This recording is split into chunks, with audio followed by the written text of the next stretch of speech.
এত অসভ্য একটা বর যেন কারণ না। একটা বিবাহবার্ষিকীর ইনভিটেশন, আমার পিস্তত ননদের ছেলে। তো আমার ওই পিস্তত ননদের ছেলের যখন বিয়ে হয়েছিল আমি যেতে পারিনি, কারণ সেদিনকে আমার মামার ছেলেরও বিয়ে ছিল, আর আমার একটাই মামা, তো সেখানে যেতে হতো। তো আমার হাজব্যান্ড গেছিল, ওদের বাড়ি হচ্ছে শান্তিপুর ওখানে, আর আমি গিয়েছিলাম ভবানীপুর কলকাতা। তো যাই হোক, তাদের 1 বছরের বিবাহবার্ষিকী হবে, তাদের দমদমে ফ্ল্যাট আছে। তো আমি জানি না ওখানে কোনো রেস্টুরেন্টে প্রোগ্রামটা রেখেছে। তো তারা ইনভাইট করেছে গত পরশু। আমার বর তার বাবাকে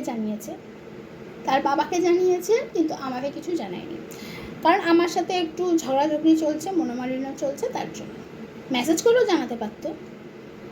আজকে ফোন করে এখন বলছে, সেই আমার পিস্তত ননদ ফোন করেছে, তাকে দিয়ে সে বলছে না আসতে হবে। আচ্ছা তোমরা বলো যে আমি যখন একলা ছিলাম আমার পক্ষে বেরিয়ে যাওয়াটা কোনো ব্যাপার ছিল না, আমার সমস্ত কিছু হাতের কাছে থাকতো, আমি জাস্ট পড়তাম, পড়ে বেরিয়ে যেতাম। কিন্তু এখন কি সেটা সম্ভব? অনেকে মানতেই চায় না, মানে বাড়ির লোকও মানতে চায় না।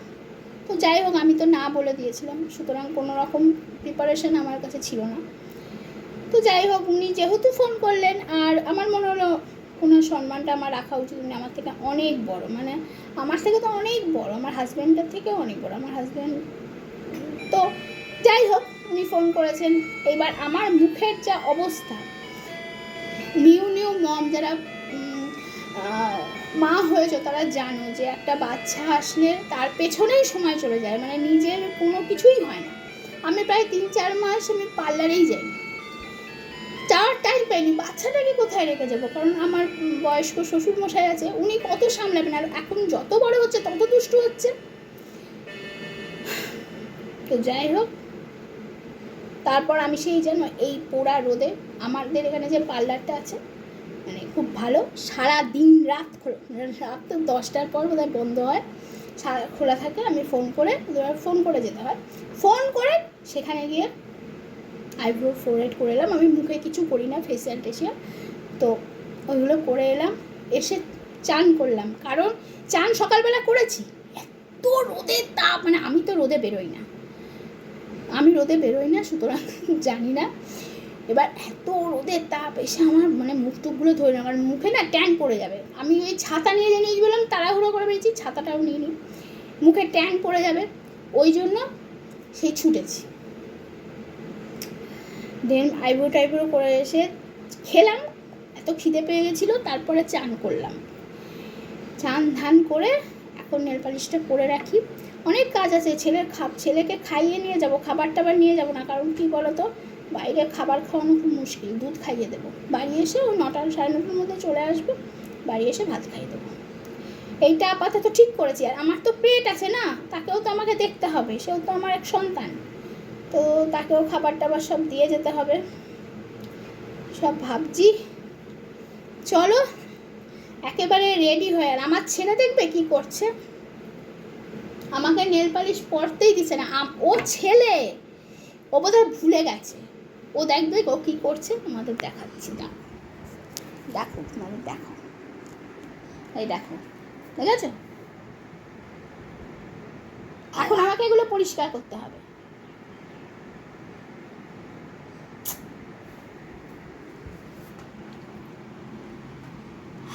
আসলে ওই কালারের শাড়িটা পরবো, এবার ওই কালারের নেল পালিশের সাথে শুকিয়ে গেছে, রিমুভার কোথায় রেখেছি মনে নেই, রিমুভার দিলে কালার পরা যেত কালারটা। তো চলো একেবারে রেডি হয়ে আসবো, বুঝলে, অনেক কাজ। চল টাটা। মোটামুটি গয়না পরছি, এই যে এটা হলো আমাকে একবার দিয়েছিল বিবাহবার্ষিকীতে, আর এটা মা সাধে দিয়েছে। এটা পুরো সেট আছে, পলার সেট, কানের আংটি, আর হলো চূড়।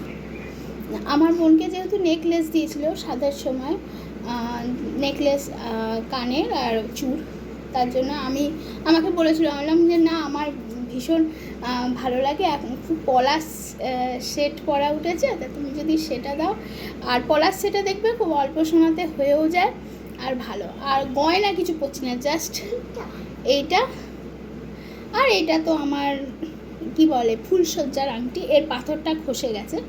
এটা আমি আজ অনেক বিয়ের পর থেকে পরে রয়েছি এটা। আর নাকেরটা এটা আমার বর একবার সেকেন্ড বিবাহবার্ষিকী না থার্ড বিবাহবার্ষিকীতে আমাকে এটা হিরে নাকছবি করে দিয়েছিল। তো এখন আর হিরে বলে মনে হয় বোঝা যায় না, অনেক দিন আগে। তো যাই হোক, নেল পালিশও পরে নিয়েছি, কিন্তু এই কালারের শাড়ি না, যাকে কী করবো, বাচ্চার মা, আর কিছু করার নেই। তো ভাবলাম পরলাম যখন তোমাদের দেখিয়ে দিই, তার জন্য। আর ছেলেকে একটু সুজি খাইয়ে নিয়ে যাব, আর হলো আমার যে পেট আছে ওর জন্য খাবার। ওকে ছেড়ে যেত না, সত্যি কথা বলতে খুব খারাপ লাগে, কিরকম একটা তাকিয়ে থাকে, তাই না? কিন্তু বলো, কোনো অনুষ্ঠান বাড়িতে ওকে কি নিয়ে যাওয়া পসিবল না, ওকে রেখেই যেতে হয়। তবে যাব, তাড়াতাড়ি খাবো দাবো, চলে আসবো। আর একটা কথা, হয়তো ওখানে গিয়ে আমি কথা বলতে পারবো না, কারণ আমি না কাউকে জানাতে চাই না, স্পেশালি আমার হাজব্যান্ডকে তো আমি জানাতেই চাই না যে আমি ছোটোখাটো ব্লগ করি। তার জন্য আমি ওখানে গিয়ে কথা বলবো না, বাট অনুষ্ঠান সমস্ত কিছু আমি তোমাদের সাথে শেয়ার করবো। তো চলো, এখন ছেলের জন্য একটু সুজি বানাই, একটুও রেস্ট নেওয়া হলো না, সেই থেকে ছুটছি। সুজি বানিয়ে ছেলেকে খাইয়ে রেডি করে নিজে রেডি হয়ে তোমাদের দেখাবো। এই যে আমি আর এই যে ছেলে রেডি।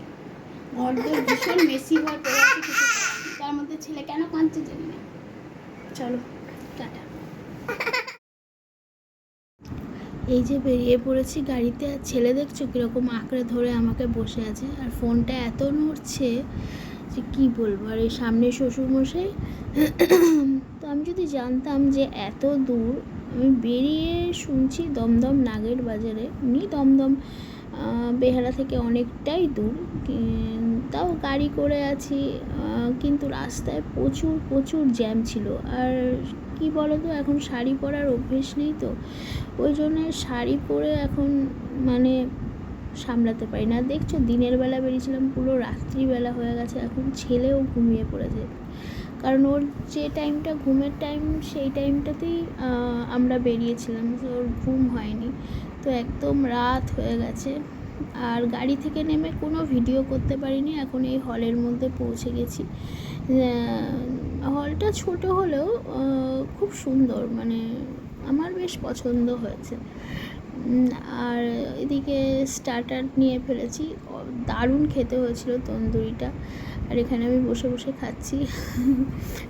আর হলো অনেক দিন বাদে শ্বশুরবাড়ির লোকের সাথে দেখা, কারণ বাচ্চা যেহেতু ছোটো, সেহেতু যেতে পারি না, ক্যান্সেল করি। যাই হোক, আজকে এই আমার আর এক অফিস থেকে তো অনেকের সাথেই দেখা হলো।